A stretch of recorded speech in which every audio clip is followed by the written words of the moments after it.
Hello and welcome to Why I'm Voting. Today, I have the great honor of being joined by the delightful Anthony Ramos.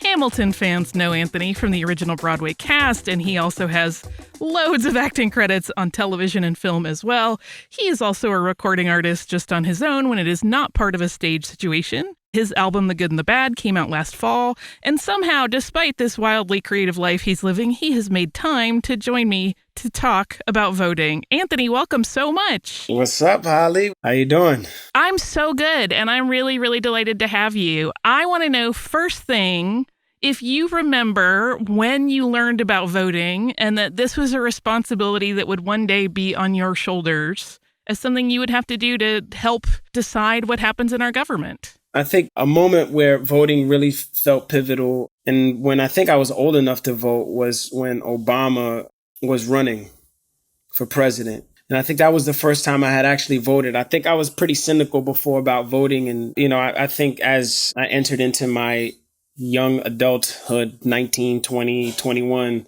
friends were like, no. Some of my older friends too were like, yo, you have to vote, bro. And I was like, well, why? They're like, I think I was like, no, my voice doesn't matter. Is my vote even going to count? It's not even worth it. And my friends were basically like, yo, you're wrong.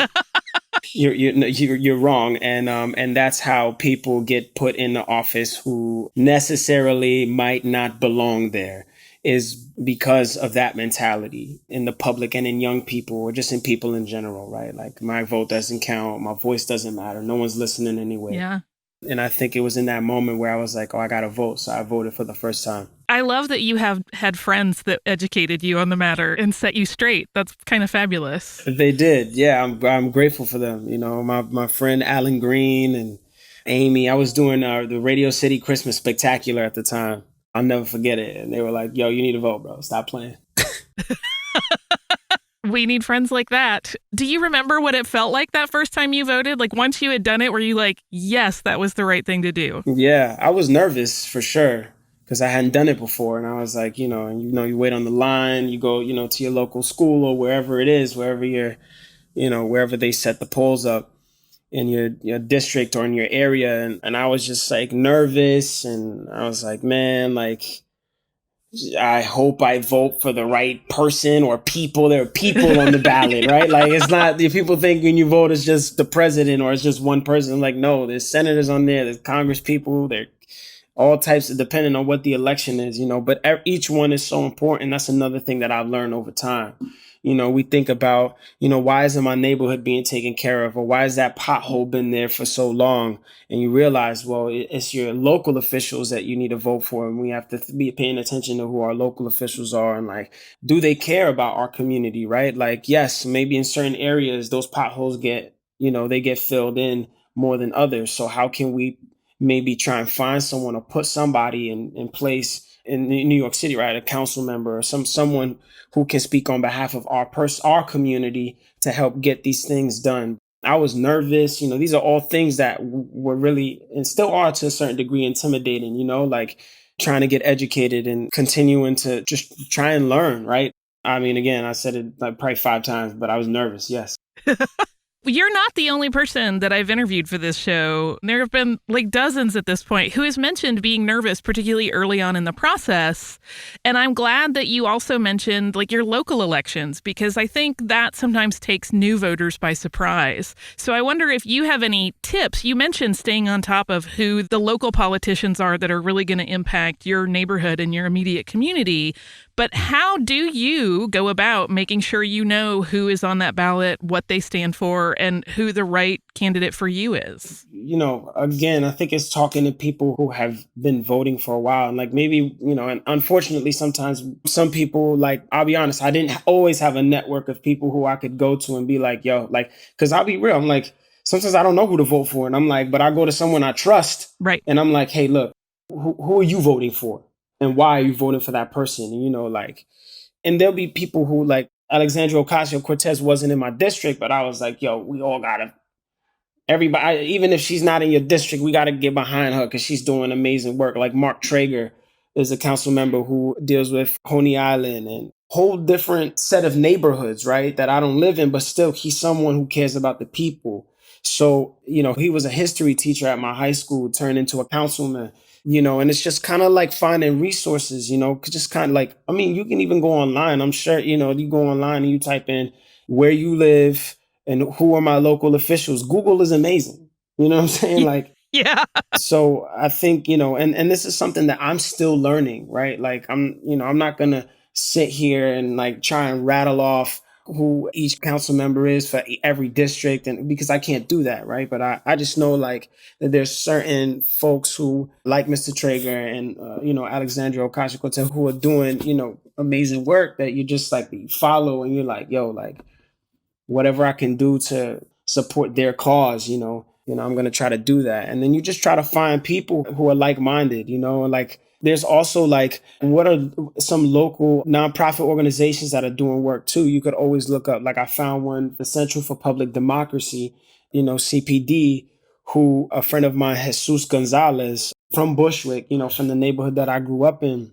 Those guys are doing amazing work. Those guys are fighting to get the potholes filled and to get the light fixed on whatever avenue that has been broken for a while and causing traffic. And, so it's like, it's just kind of just giving that a little more effort, I mean, it does take effort. Yeah. It takes effort to care about anything, right? It's very easy to not care, but I think it's worth us at least giving it a little bit of effort. Even just a little bit of effort can go a long way. Imagine if 100, 1,000, tens of thousands of us gave only a little bit more effort. That equals a lot of effort. Yeah. Pandemic has changed the way a lot of people are looking at voting this year. But normally, in a year where we are not in this strange time we are in, would you normally opt to mail in your vote, or are you usually an early voter, or do you like to go into your precinct on the day of the election? Well, I've done it both ways. I've gone into the school 2 elections prior, but the last one I did absentee ballot because we were in the middle of this pandemic in the last one. Yeah. I gave in my ballot that way. But yeah, it's just you figure it out. I travel a lot, so absentee is usually the way to go for me, which I think, why we need to really fight to keep the post office around, because I'm seeing pictures of mailboxes being taken off of, curbsides. And I'm like, what is going on here? Like, this is crazy. I'm seeing on the news and, folks talking about they're afraid of the election being rigged because it's easier to have misinformation or to miscount votes, or people can make things up easier if they're mailing things out, or people faking their addresses or this or that. And I'm like, yo, like, this is crazy. You're denying people's rights to vote, yo. Like, yeah. I do absentee ballot most of the time, which is why I'm like, we have to fight for the Postal Service, because it's such a huge way for people to get out and vote, especially now. People do not want to be at a school. They don't want to go to wherever it is, right? To any place with a bunch of people where they could be susceptible to being in a large crowd of people. So it's just a shame that we're not taking that into consideration. When election day comes around, what is your personal ritual like on that day? Do you like to watch things, all of the information come in as it unspools, or do you like to wait and look at it when everything's said and done? Do you have a lucky outfit you like to wear that day? What does that day play out like for you? I usually watch like when it comes down to the wire. The last presidential election, I stood up. Like, it was crazy. I was at a friend's house and I stood up the whole time and watched it all unfold. I like to watch and see, what's going on, see who's getting elected and see how the people react in certain states, right? We see different states react. We see, with the newscast, and they're reporting all day long. So yes, I do. I check my phone. I'm checking, on election day, I'm usually just like taking a peek, seeing what's going on. And when it comes down to the wire, usually in the evening, I'll like sit in front of the TV and watch and see what's happening. All right, final question. You have had this done for you, so I imagine you have an idea in mind already. But if you could tell someone who is not using their right to vote one thing in the hopes of getting them to actually use this right that we have as citizens, what would it be? The right to vote is something that we shouldn't take for granted. So many people fought to even have the right. People have lost their lives for us, especially people of color, women, for us to have the right to do this and to actually like be able to go to a poll freely and cast our vote, right? So I think in honor of those people and in honor of ourselves and our families and the people we love, we should take that right. We should use it.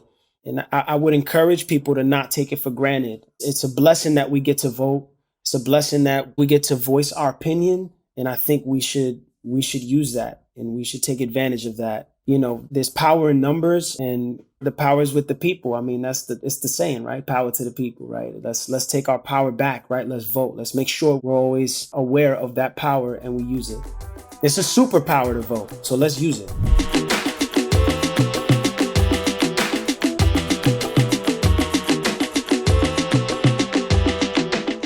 Hey guys, thanks so much for watching. Did you like that video? You can check out more over here.